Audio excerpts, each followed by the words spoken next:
Hello everybody and welcome back to the Fortress of Solitude. Today we're going to be checking out Absolute Superman issue 3 by Jason Aaron, Rafa Sandoval and Ulysses Arreola. The story of the Absolute Superman heads into the past as we return to Krypton, where Kal-El, through narration, reveals that on the planet he was kind of seen as a disruptor or never good enough, not being coordinated enough for the Law Guild training, and he found school very boring since he was never allowed to question anything that was taught. What Kal really wanted to do was work in the Labor Guild in the Redlands and be with his parents and Krypto. His parents, who he considers his two best friends. Now this is a side of Kal which we've never really seen before, really never have seen before. One who actively grew up on Krypton with his family, and it's just so interesting since Aaron is blending things we usually get with the Kents and with Clark undergoing challenges of growing up with superpowers in Kansas, but now it's being done on an alien world with his biological parents. Making Kal a being of nature is also really interesting as well, and it feels like a very John Byrne 1980s era Superman. You know, one who explored the world he was sent to and he knows all about it and nature, and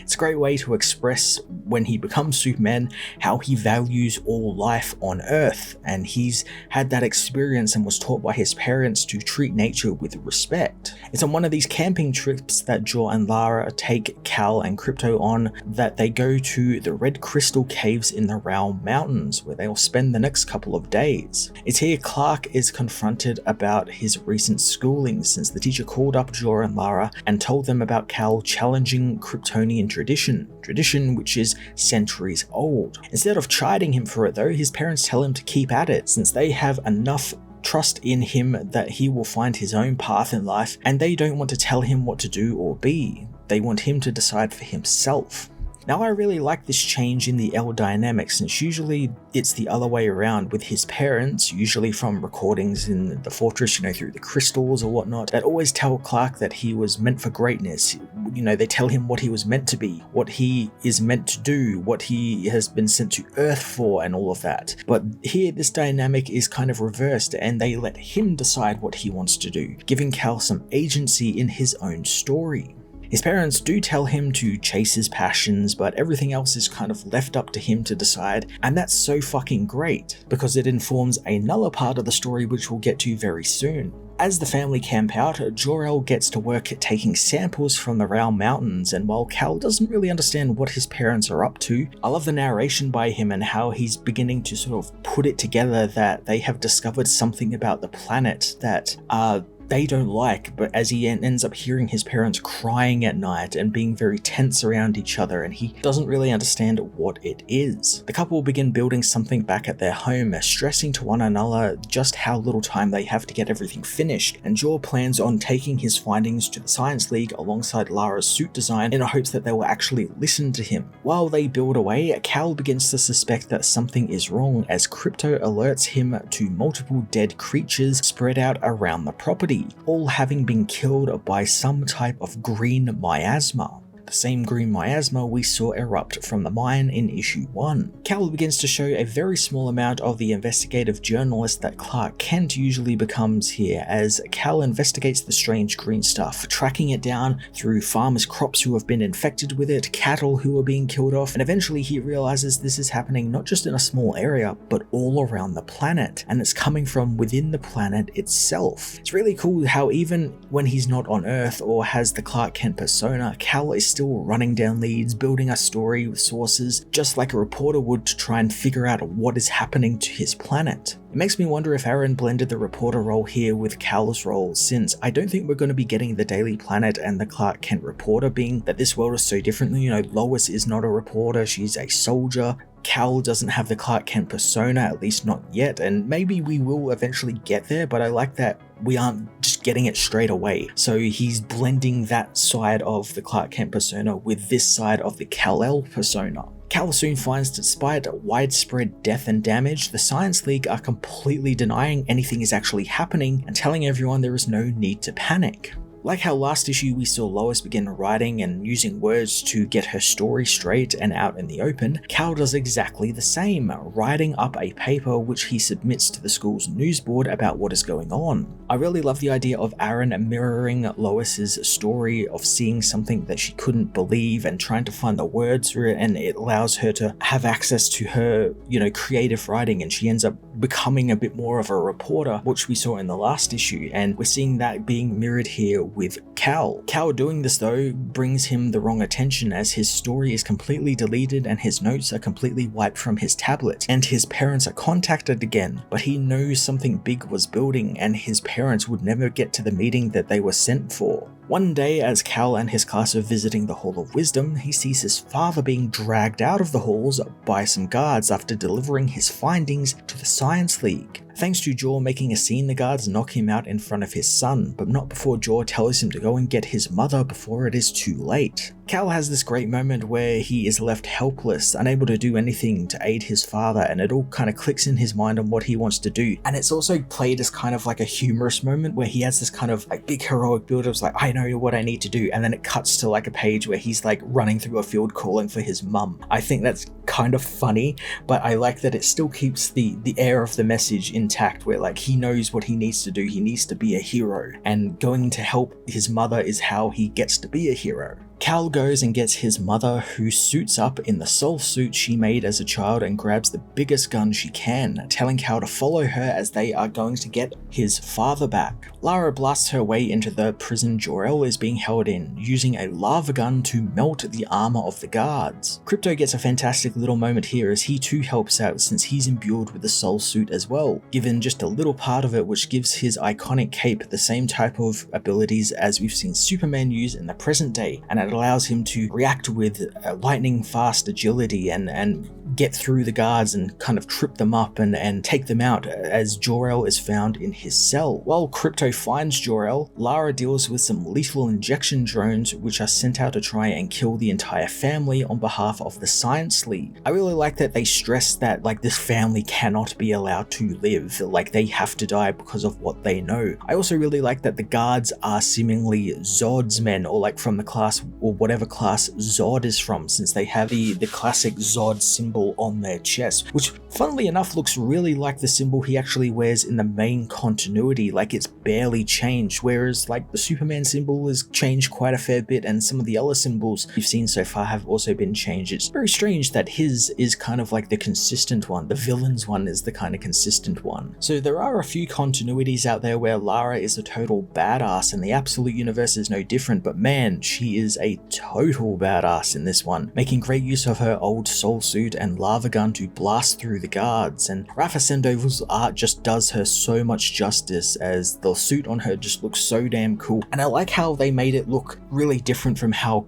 Cal ends up using it as here it's used more as like a war suit. It's like covers her body fully with like a full-on mask, so it makes it look very robotic and kind of like a humanoid cyborg of sorts. The dust cape as well is still such a damn cool addition to this suit. It's used in some excellent ways to like shield the costume, as well as redirect lasers from the lethal injection drones. It's just really cool use of all of this new and interesting technology that Superman has access to now. As Lara lays waste to the guards, Cal uses one of the guards' codes to get into the computers and finds the Science League and the rest of the ruling class aren't actually in the city, and he doesn't actually know where they are, but he soon finds in the computers they have designed starships, building them in secret so they can escape Krypton's destruction and leave behind the poor and lower classes to die in the blast. Cal also learns that the planet is dying at this moment, something he didn't actually know up until now, but he highly suspected it, and he puts together everything he's discovered in the last few weeks and takes the data with him. Cal soon confronts his parents about it and knows that they want to shoot him into space alone, wearing his mother's soul suit, but in another interesting change, Cal refuses to go, at least not without them.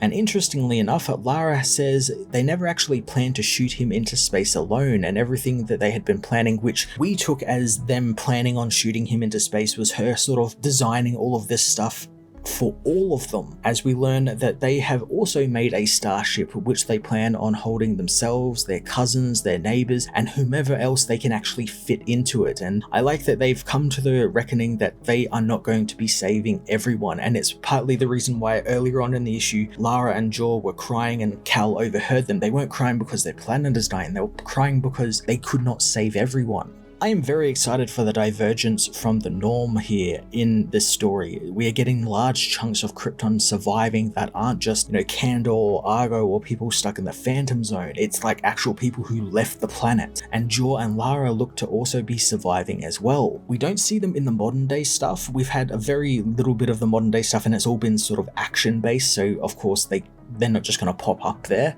So something could still happen to them that leaves Cal alone on Earth, but I just love the idea or the theory that like they're coming to Earth and they're going to be living there with him, at least for just a little bit. While getting ready to leave, Jor learns of what the upper class are doing with their own ship and how they plan on leaving everyone behind, and he learns this thanks to Clark having taken the data he found on the computers and uploading it to the news board, revealing the breaking news to the entire planet. Now this was really damn good payoff where he,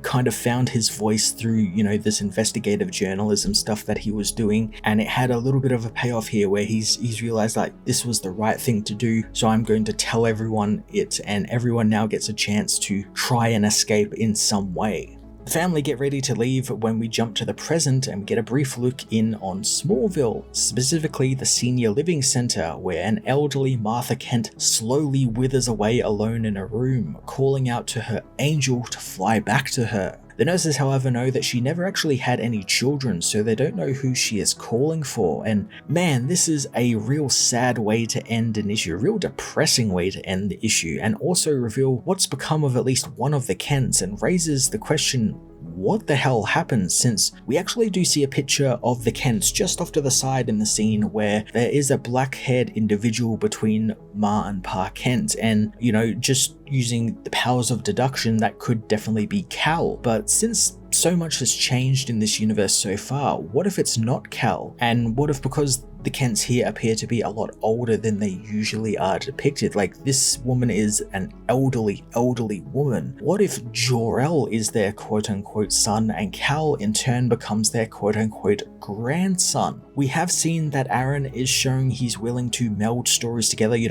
making Kal-El the reporter on Krypton and that sort of stuff, and changing how Cal is viewed by his parents, how they're not the ones telling him who to become, they're leaving that up to him. So I could definitely see them doing something here where the elves arrive on planet Earth and they are taken in by the Kents, and Jor-El is the one who becomes the Kent son because he is that right age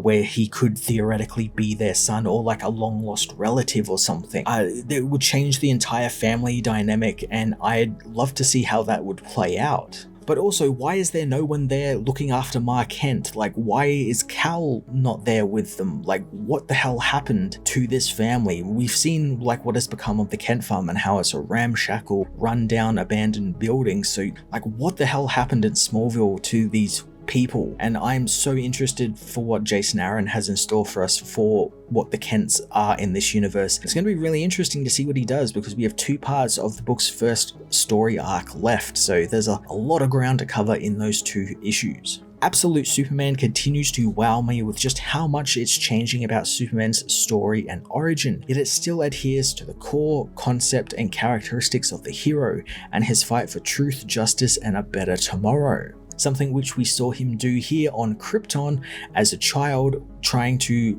report on the facts and what is going on with Krypton. The time we are getting with Krypton and how Jor and Lara's stories feed into Cal's journey as a hero is so cool and different from what we usually get with them. I'm so excited. It looks like they are going to be surviving for at least a little longer than they usually do, and it hints that Aaron has dropped about the Kents are just heartbreaking and so different and interesting than what we've ever gotten before, and it's pulled me in completely, and I cannot wait for the next issue. I'm going to give this issue a 10 out of 10.